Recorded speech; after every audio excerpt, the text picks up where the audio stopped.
Okay mga langga, subong maluto ta sang aton nga buttered with hipon at saka pusit. So una, lagay muna tayo ng konting mantika and then butter. Konting mantika lang. And then lagyan natin ng butter, lagyan natin na medyo mag-melt. Lagyan natin ng bawang, medyo maraming bawang para mas masarap. Halo-haloin, mikos-mikos natin ng konti. Wala, mikos-mikos. And then, kukunin na natin hanggang sa maging konting golden brown. And then, lagyan na natin yung ating hipon at saka pasita. And then, another mikos-mikos mga langga. Ayan, ganyan.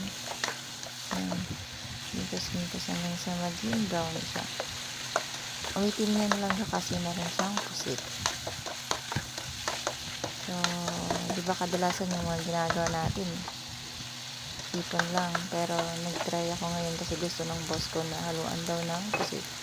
Ayan, naglagay na ako dyan ng tomato sauce. Ketchup, sorry. Ayan, halo-halo. Hanggang sa maging konti yung sauce niya. And then, nakontent pa ko sa butter.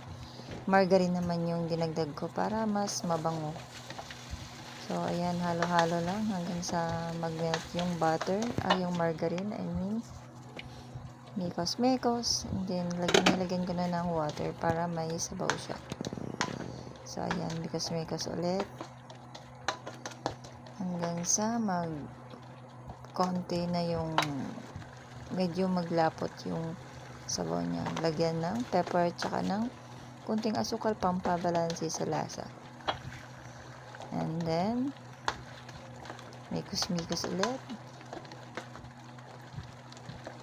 Antayin na lang natin na medyo makumunti yung sabaw niya.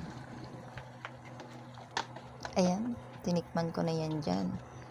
So, okay na yan. Goods na yan. And then, lagay na natin sa plato. Ready to serve. Yan lang. Scroll ka na. Thank you.